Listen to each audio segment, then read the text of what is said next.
Hi. This is a brief supplementary lecture on control charts for the Executive Black Belt / Green Belt class, and this is really just to introduce you to a concept called the control chart, which you undoubtedly heard of. We'll talk about what are some of the uses of that. We'll keep this a fairly short lecture. I'm going to try to anyway.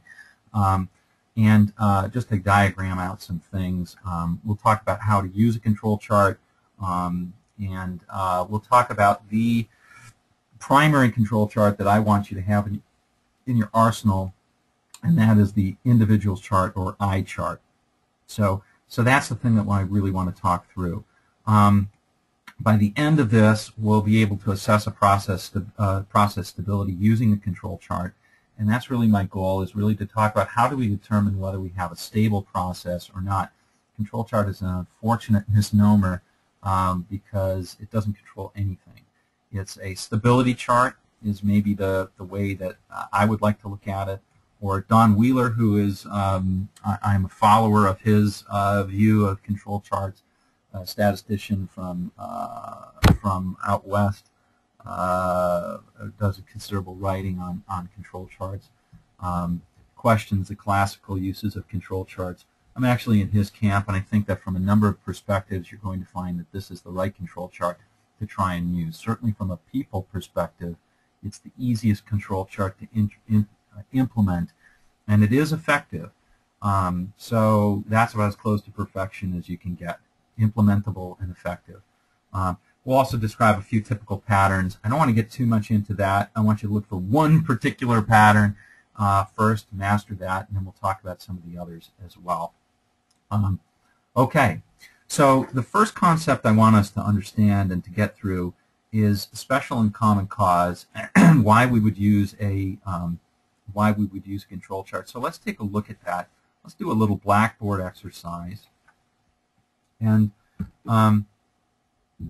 first of all, I want us to understand sort of where the control chart comes in. So a control chart, we know that oh my goodness. Let's make them smiley. Okay, so we know that when we did the SIPOC, we've got customers and we've got a process, right? And our customers can be internal or external or whatever. And the whole key is to kind of figure out at that boundary, right, getting things right from our perspective and getting them lined up to what the customer wants is huge, okay? So the measurements that we get out of a process are what are called our KOVs, our key output variables. We also call these Ys, or outputs, okay? And it turns out that it's important to have both views, and when we do a baseline, it consists of two parts. Baselining is going to consist of two parts, and the first part is stability. We're going to assess stability. That comes from a process perspective. So stability is a process or inward, got to spell it right, an inward-looking thing. We can't just do stability, but it's important because it can help us understand whether we're capable of meeting certain things. Stability perspective, and then we also want to look at it from the customer's perspective, which is called capability. See if I spell that? Which is essentially this percentage of time we meet requirements.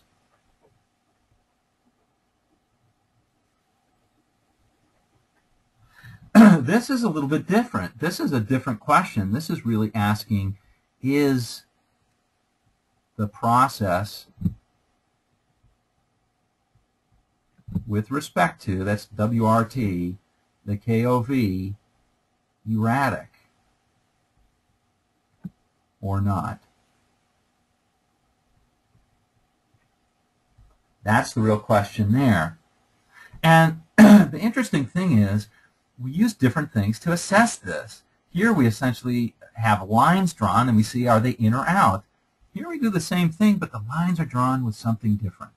And that's important to note. They're drawn with the process data. Okay?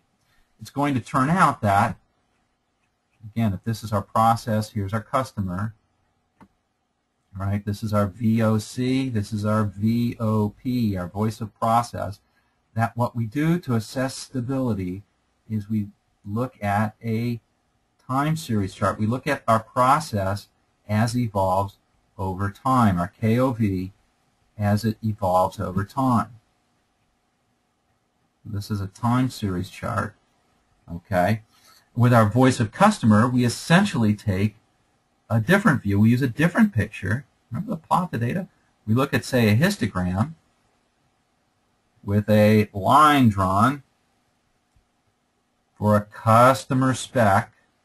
Maybe I should draw it in a different color because customer specs are often confused with something that we're going to be talking about.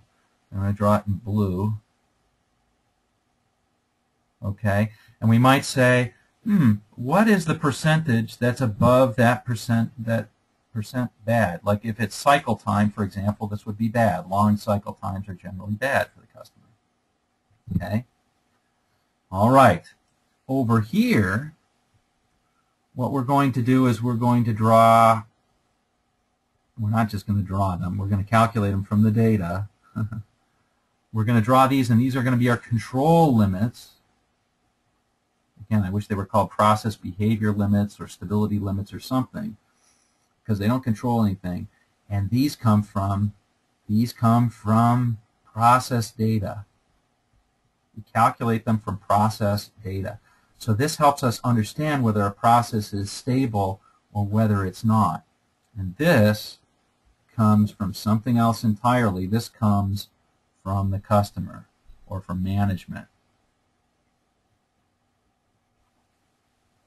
Or from, you can think of it as coming from Mount Olympus if you want. That's a reasonable way of thinking about it. Thunderbolt from Mount Olympus says, "Thou shalt not have a cycle time greater than 5. Well, the process actually dictates what actually does happen, but this is what the customer wants. You see the difference? So we need to do both. We assess the voice of process first, that says how stable is our process, and then we assess the voice of customer. The piece, so that's how we do a baseline, and we'll have more on that in a later section. But we're going to be focused today on this, and this is called a control chart. A control chart differs from a time series plot in that it has these red lines on it. We'll understand what those red lines are. Here's, in a nutshell, what they are, what they do for you. We are really good at seeing all kinds of patterns. Humans are excellent at it. A control chart helps us filter and says, is that really a pattern? Yeah? No? Is that really that rare? Or is it not? So first let's talk about special and common cause, and let's do that on the blackboard here. This is special and common cause variation.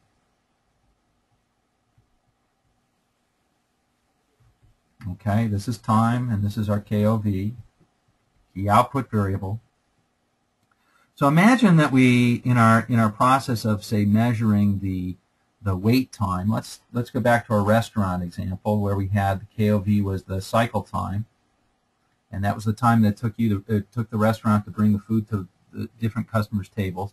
And let's say that what we did was we went out and we sampled, I don't know, maybe 3 times a day at irregular intervals.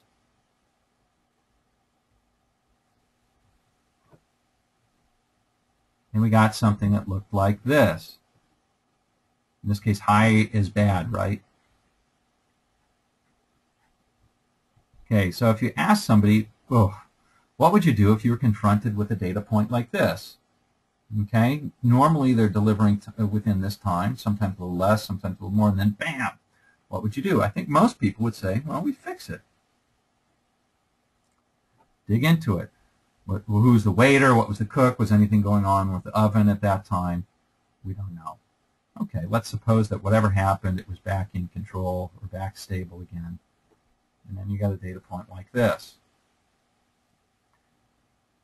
Now, if I asked you, what would you do here? I think people are about 50-50. Some people would say do something. Some people would say don't do something.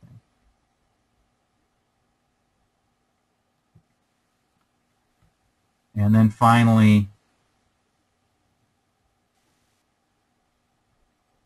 what would happen if we went to this data point right there? And I think most people would say, no, at this point, there's nothing really super special about this data point. I mean, it could be about the same as this.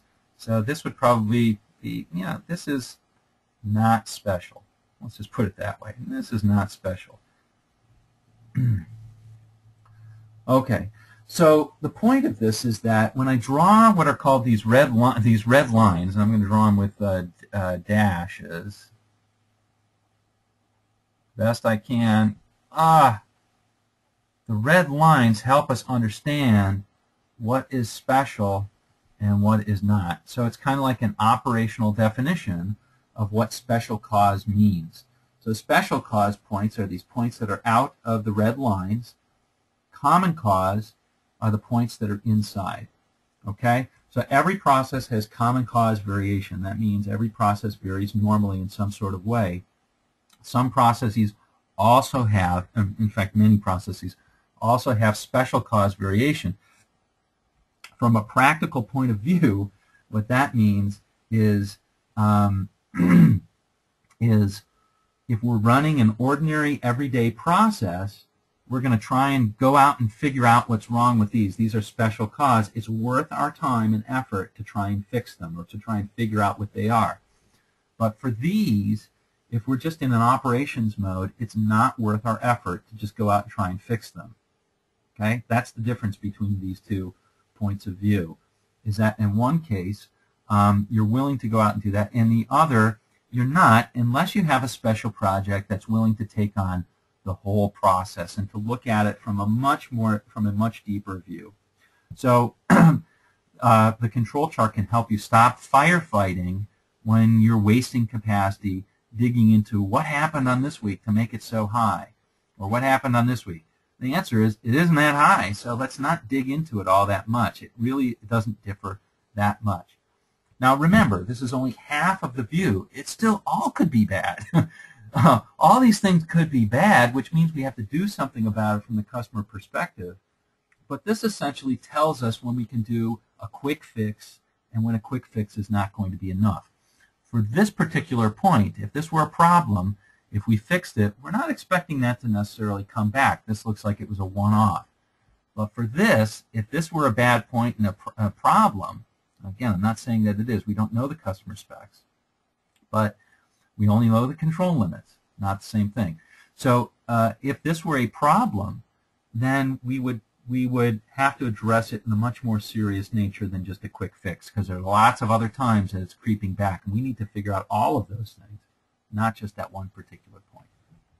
Okay, so that's the backdrop. That's the backdrop for this. Okay, here's where you can use, if you're picking this up, this is on slide 62. Here's where you can use control charts, or the most typical places to use control charts are when you're baselining and when you're monitoring at the end, putting together your control plan. They're fantastic to use as management tools as opposed to, look, if you're just starting on your metrics and you're collecting metrics, wonderful. Keep going on that. If you haven't yet visualized them, start using time series charts. Okay?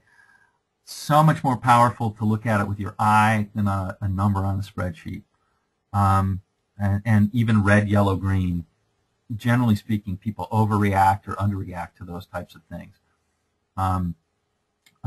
If you can go the distance, get the control charts on there. So move to them in pieces. Okay, we just talked about stability and capability. I'm not going to talk about this anymore. The interesting thing is that, again, I want to repeat that many people think, oh, this is an out-of-control process, or this is such an unstable process when they think about anything. Remember, we're talking about, is it what I would call a stable process? Is it stable with respect to that key output variable? And in a surprising number of times, you'll find that it is stable. It's just not very good. So if you don't know what you're doing, a lot of times it's a stable process because from the point of view of the customer, it's predictable that you're going to get bad results out of it. Either way, that's a bad thing. Very quickly, control charts were developed by Walter Shewhart in the 1920s. One of these giants in modern of now I guess it's getting old statistics, but giants of statistics. They've been around for a long time. He did not invent the chart that we're going to look at, which is the eye chart. He invented the P chart first. The eye chart was invented in the 40s. Eye chart is a much more flexible tool, but Shewhart invented essentially the whole methodology of looking at these. Here's what a control chart looks like, and we've been advertising that. It's a time series chart, so here it shows over time. Maybe that's day 1, day 2, day 3, day 4, day 5, etc. You're measuring your KOV repeatedly, and you're seeing how that varies over time, and you see sometimes it's up, sometimes it's down, and so forth. That's those points. We've also added some doodads in here. The green line at the center is the mean, the plus or minus 3. The red lines are set from the data. Remember, it comes from the data, and that's such an important thing to keep in mind. It comes from the data. Whoops, that's not what I wanted. Let's go here. It comes from the data. Exclaim. Okay? Please. Make sure that you understand these are not set anywhere you want. They come from the data. All right. And they're set at plus or minus 3 standard deviations. So just a quick why. Why did Walter Shewhart choose plus or minus 3 standard deviations? Well, the reason he did was essentially comes from the normal distribution. And it turns out that if you look at a normal distribution, the area inside the normal distribution, okay, if you're within plus or minus 1 standard deviation from the mean, if this is our mean, right, I'm going to call that the mean, mu. If you're wondering why it's all Greek to you, that's it. Okay, I'm using Greek letters. Plus or minus 1 standard deviation would be the red hatching that I've got right there. Okay. That's 68% of the data. You see that? 60. Now I've just scratched it out. That was brilliant of me. There. 60, that's better. 68% of the data fall within plus or minus 1 standard deviation. Within plus or minus 2 standard deviations, and I'll red hatch that, but in the other way, we get 95% of the, I'm just going to write that in now, that's 95% of the data are within plus or minus 2 standard deviations, and within plus or minus 3 standard, yes, so that's plus or minus 2 standard deviations all the way out to that. There we go. And within plus or minus 3 standard deviations, which is all of this, let's see if I can do a really super fancy thing and put in blue or something like that. There we go. Within plus or minus 3 standard deviations, and I'll kind of do this whole thing and color it. I'm having way too much fun here, I think you can tell. Then plus or minus 3 standard deviations, 99.7% of the data fall there. So the point is, going back to our control chart, if we look at our control chart and the process is in control or it's stable, we should only get 3 out of 1,000 points that are outside of that plus or minus 3 standard deviations. And therefore, when we see something that's outside of that plus or minus 3 standard deviations, that tells us we need to go check it out. That is something, that is a signal that's not normal about this process. It's not normal operations. Therefore, it's important for us to go check it out. It tells us point of instability, out of control. Okay? Now, it can be out of control good. It can be out of control bad, right? So out of control good would be for a sales process to go through the roof. Out of control bad would be for a cycle time to go through the roof, right? Okay, got it. So it does vary. Here's a classical control chart picker. All I really want to say about this at this point is we'll cover some of these other charts, the P chart, the MP chart, the C chart, the U chart, the X bar R and X bar S. By the way, this only still scratches the surface. These are just the main ones, the main what are called Shewhart charts. We are going to focus on the individual control chart. And Don Wheeler, this fellow I talked to about before, it turns out he looked at all sorts of other distributions of underlying data, including many non-normal distributions and really non-normal distributions, and found that in almost all the cases, I think it was 99% of the cases, the individual's chart was giving what would be a correct action, and so therefore ought to be a chart that one could use. Okay, let's talk about the chart rules. The only chart rule that I want you to get right now is if a point is outside the plus or minus 3 standard deviation limits, we want to investigate it for special cause. Otherwise, we don't. Now, that doesn't mean we don't do anything. It might mean that we have a project and we have to improve something, and we'll talk about that near the end. But it does mean that you can't do a quick fix. Okay, if you don't have stuff that's really out of control, points that are outside those 3 standard deviation limits, quick fixes probably are not going to work well.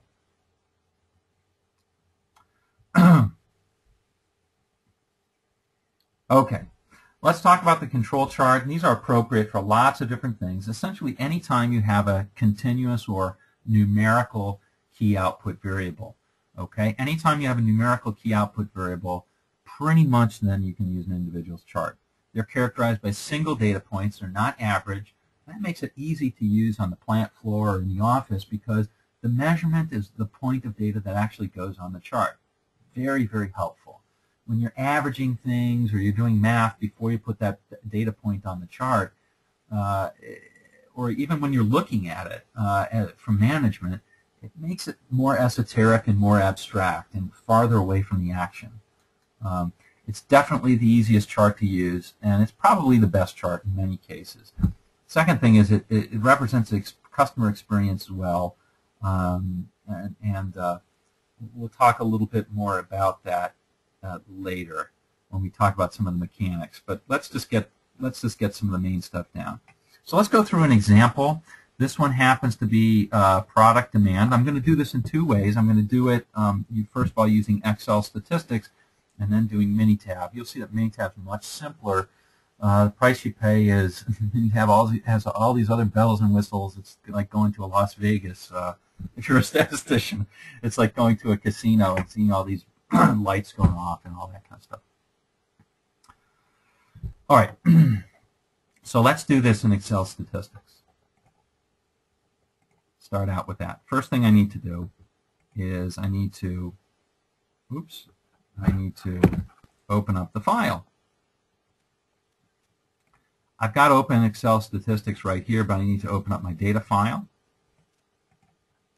which I thought I had open, but apparently I don't. Okay, which is called product demand. Now you should recognize this, seen this before. Okay, here we go. So let's do it in Excel statistics first. And you would think that it works exactly like all the Excel statistics. You choose it, you select it just like the one num, and you're done. It'd be wonderful if it did. Unfortunately, it doesn't. I wish that it did. Sorry, folks, it doesn't. By the way, we can look at this. Here's the time series plot. First guess might be, if we look at this, I think this is worth the time, by the way, to take. If we were just doing a time series plot, the first guess would be, I think most people would say, yeah, it looks pretty stable. It doesn't look like it's going anywhere. However, we're all humans, right? So we start, the longer that we stare about it, we see things like, look at that one. I wonder why that point is so, let me go in red, because red is more, yeah, do it. Yeah, that looks like it's a little bit low. Better get sales up. What happened that week or that month? Or what, let's say it's weekly. Can you imagine being in this set of weeks? Oh my God, sales are dropping. How about this one? Sales seem to be really extra stable. Or this, sales seem to be growing. All of those are patterns that humans pick up. The question is, are they real patterns, or are they patterns that are just in our imagination? We have good imaginations. Our imaginations are great for finding new things, and for identifying new ways of doing things, and for developing new products, and for writing great mystery novels. What they aren't good at is for helping us understand how to use our capacity in staff and in resource, well, if we jump at things that are ghosts and deck our capacity or deck up our capacity to beating down these things that don't really exist, we're simply wasting it. So a control chart can help us understand whether these are patterns or whether they aren't and what we need to do about them. Okay? That's the power of a control chart. All right, back to business here. Let's take a look at our data. I'm going to close up the one num. Let's take a look at it. Here's how we do a control chart in Excel statistics. First of all, you have to go to control first. Okay, open up the control worksheet. Click on numerical. We're looking at numbers data. And there's our little eye chart you see down there on that tab. But we have to get the data in first. If we go here, see that there's our data. Now, if you recall, you can double-click on anything that's red, and this is actually going to be helpful. If you double-click on data, you can clear the data from it, and that's helpful. Or you can just clear yourself doing this. Either one, doing a selection and clearing it out. That's what I'm going to do. Okay, now we have to paste the data in. It's important that we paste it just as it is. So I'm going to select it. Notice I'm not selecting the row. If I select the row, it won't work, unfortunately.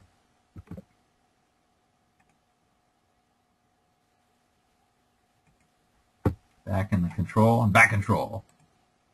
And there it is. And you know you got it right is if it fills in all the other stuff there. Let's take a look at our control chart. You should recognize this. It looks a lot like our chart that we had before. And we can tell, at least fairly quickly, this is a process that's stable. We have no points that are outside those plus or minus 3 limits. And in fact, why were sales so low is like asking why these sales were so low. It's not that different. And so it's not that low relative to, it's something that you might expect every once in a while. Does that mean it's good? No, it doesn't mean that it's good.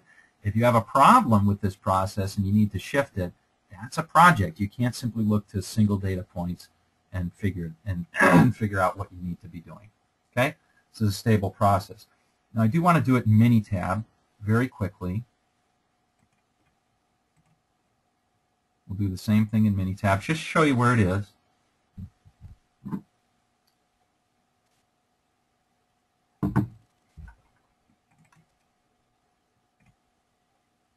We're going to have to do the same thing. We're going to have to copy and paste. This time we can use the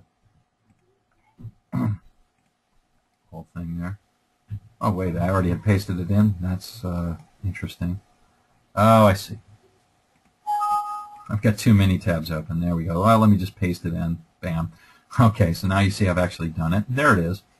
Okay, let's go to Minitab. The control charts happen to be in Stat, Control Charts. And now, look, just to give you an example of all the stuff that's in there, and you can go into, there's the Box-Cox transformation. Let's not go there. Subgroups, sounds like Chinese food. Individuals, there we go. We're getting in the right place. Individuals chart. That's what we want, okay? Control charts, variables for individuals, individuals. And go ahead and select demand. Click Okie dokie. And our control chart's done. You'll see it's the same control chart. Now, I'm also going to show you, if you go into iChart options, there's all sorts, statisticians have developed all sorts of other tests to look for patterns in our data. Let me cancel this. I want to move this over. There we go. To look for all sorts of patterns in our data, there's other tests that we can use. So here's our 1 in 3 standard deviations, outside of 3 plus or minus 3 standard deviations. They've made it really easy to read by not numbering them and by putting K instead of the number. That's really helpful. Not really. Okay, 1 point outside of 3 standard deviations. That's the one that we've been using. But there's other data there's other patterns. Like here's 9 points on the same side of the mean.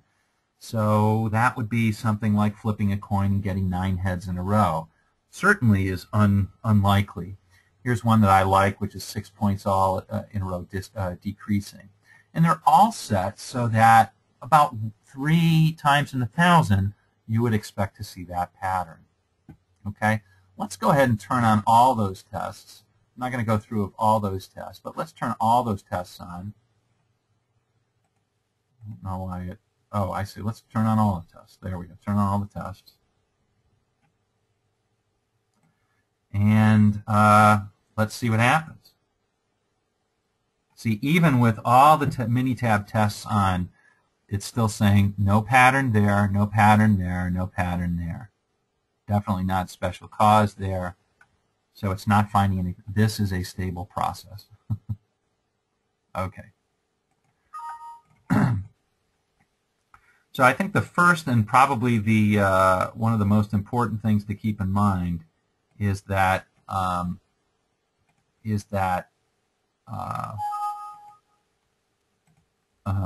processes are generally speaking more stable than you think. Okay? So our brain is really good at finding those patterns, is really bad at understanding that those patterns are perhaps just figments of our imagination. Okay. Let's go back to our example. Okay, and that just says what it is. Let's look at a different one. This one happens to be for on-time services. So here we've got a company that turns on services for its customers. Could be a bank, could be a healthcare plan, like it's starting you as an employee. How long does it take to get you signed up and all that? Okay. It could be a hospital. How long does it take you to admit? It could be a manufacturing process. How long does it take us to fulfill an order? All of those are basically the same. And here we're looking at OTS, on-time service, which and in each individual one is a yes or no. So that would be binary or categorical. But what they're doing is they're pulling 100 of these things, and they're looking at 100 of them and saying, well, what's our percentage of these coin flips, essentially, of these yes or no's that we actually got on time. So that's what that is, OTS. And that is a num. We'll see the difference when we look at this. Now, classically, this would be done in a P-chart, but we're going to use P-chart is classical.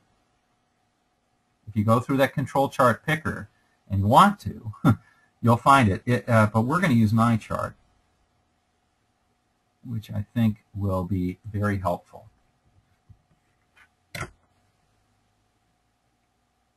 Okay, so let's go ahead and open up the data file for that.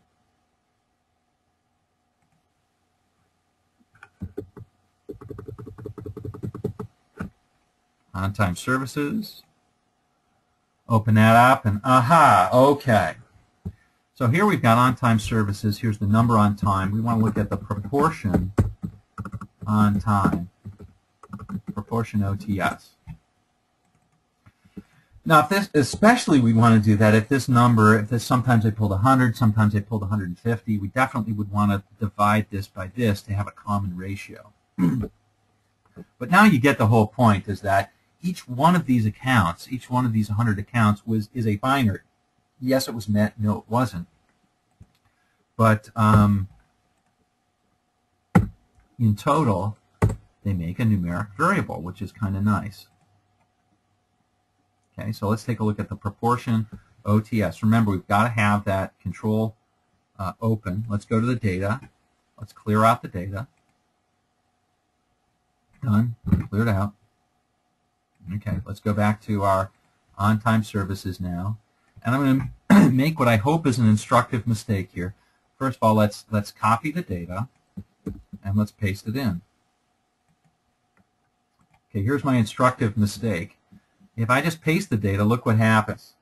Yeah, I can't do this because I copied something that was actually a formula. So in Excel, that's not going to help me. So I've got to instead copy it as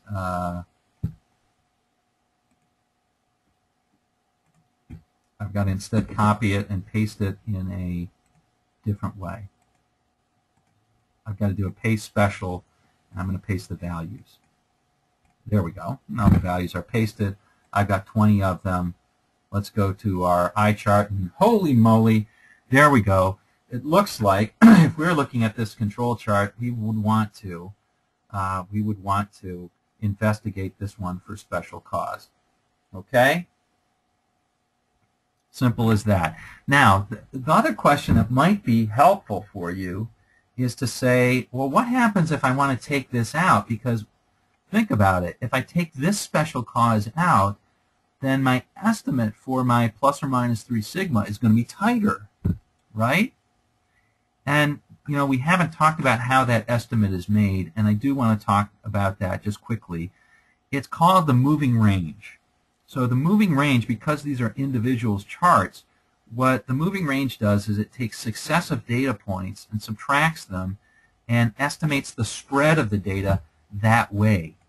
When the process is in control, it turns out, yep, that's just fine. When it's not, it turns out that that the standard deviation differs quite a bit from the moving range. And that's okay. That's exactly what we want to have happen. But it does mean that when we find an outlier, we're probably going to want to filter that out to get the true limits a little bit better.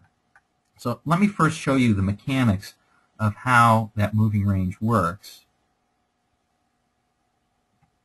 Okay, I'm going to show you the mechanics for how the moving range works. So let's suppose that we had a process that looked like this, and I'm going to be, let's suppose that this is 5, this is 0, and this is 10. Okay, and here are some of the points that I've got. Okay. Okay, so let's suppose that's a 6, and that is a 3, and that is a 5.5, and that is a 3, and that is a 6, and that is a 7, and that is a 2.5. Okay, got it? So what we can do is we can write down, let's see, this is point 1, 2, 3, 4, 5, 6, 7, 7 points.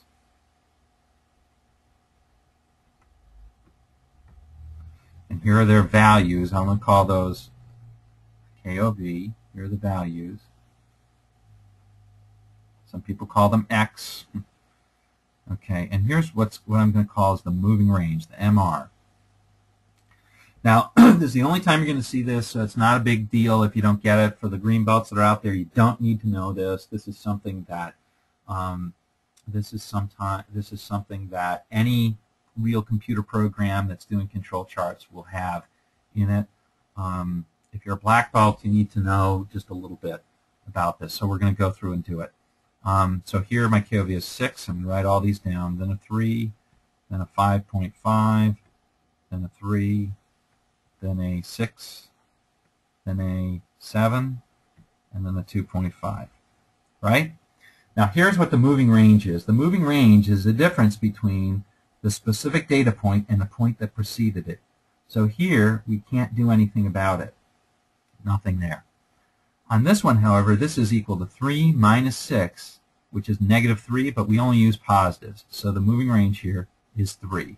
Got it? 3 minus 6 is minus 3, but we just use the absolute value. This one is 5.5 minus 3, so the moving range here is 2.5. Here this is 3 minus 5.5, which is minus 2.5. Again, we just write down the positive of this. Again, you see that? 3 minus 5.5. This is 6 minus 3, which is 3. This is 7 minus 6, which is 1. And this is 2.5 minus 7, which is 4.5. Okay, got it?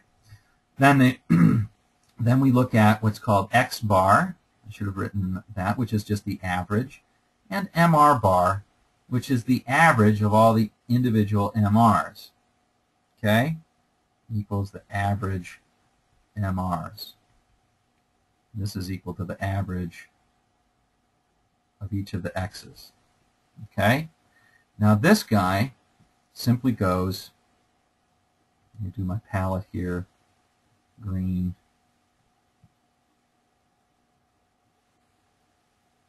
There we go. This guy right here simply goes right here for the center line. Okay, got it? That's how that comes from. And now this guy, on the other hand, if we came up with, and I don't know what the answer is, but let's assume for just a moment that this process looks something like that the red lines would be for that. This does a little bit of a sidebar, and it goes to this. It turns out that 3 sigma is roughly equal to, put the plus or minus, equal to 2.66 MR bar. Okay? So 2.66 MR bar estimates plus 3 sigma, and that goes here and here. Okay? That's it. So again, if you're a green belt, you don't need to know the niceties of this calculation, and if you're a black belt, in the practical sense, it doesn't happen that much where you need to do it. We will cover it again in a later module when we do calculations of this sort. But for now, I just want us to be using this, and Excel Statistics or Minitab does this for you. So it's not a big deal. Okay, back to here. So that's what that MR bar is coming from, is this. So what happens if we take that point out? Well, one cool thing in Excel Statistics is if you go back to the data and we find that data point, which happens to be right there, we can see this first column where it says big X, little x. Sounds like Dr. Seuss, big X, little x, what begins with X.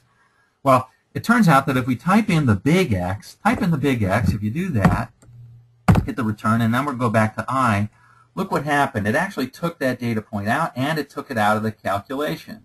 If you'll notice, those are much tighter limits than we had before. We take that out just to demonstrate that. See how wide the limits are right there. And when we put in the big X, they're much tighter. Okay. Now you can also, you're wondering probably, what does little x do? Well, let's take a look. Here's what little x does. We put in little x. It tightens it up, but it takes it out of the calculation, but it leaves the picture of the limits in there. It leaves the data point in the picture. I like this a lot. I like this a lot because it demonstrates, first of all, it demonstrates that other than that point, it does look like it's a stable process. It doesn't necessarily mean that's a good process because, look, it's still 23% bad. 77% good means it's 23% bad. Most processes can't afford to be that bad. So this does say it's a stable process, but it doesn't say it's a good process. I want to be clear on that. It does say that the very first thing we ought to do is look into this data point and say, you know, why did we have this thing that was really out there? And only then, once we nail that, let's go ahead and systematically fix the rest of the stuff and maybe move the whole green line up as opposed to finding individual data points that are going to move it. Okay? All right. So that is that, and I'm going to leave this last, so there's this. I'm going to leave this last exercise as something for you to do on your own, and we'll finish up here. So I'd like you to take some time to fill out in your Lean Six Sigma journal, in your view, what are the takeaways of this section. I certainly have my takeaways, and and what are the questions that you can answer, and finally, how you can support business improvement. I think it's important to look through all of those things every time, not just in a general sense, but go through every section. When you read those, fill them out, and that'll be something that you can go back to at the end, and it'll really help you understand what's the essence of what's going on for all these things.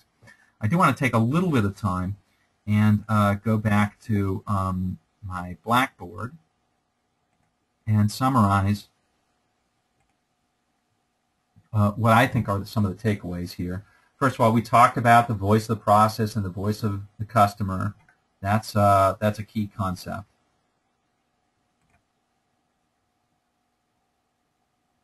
Okay, so the takeaways are that the control chart assesses the stability of a process. It is the voice of the process, not the voice of the customer. So because of that, we're looking at the data determining those red lines. It's the chart of choice should be the I chart for you. There's lots of different control charts as we saw in Minitab, but for now we're going to be choosing the I chart. I personally think that that's where you're going to end up with, too. But you'll need to know more of them later, particularly if you're a black belt. Key point in terms of interpreting a control chart is to look outside those plus or minus 3 sigma limits, which indicates a special cause, which means that before you do anything, you ought to dig in and check it out. And the main use of a control chart is to assess stability, and it can really help you stop fighting unnecessary fires. We all can use a little bit of that. We all could use a little bit of using our capacity, personal capacity, and our staffing capacity more wisely. So thanks for listening. I appreciate it, and I hope you enjoyed the lecture, and I hope it helped out a lot.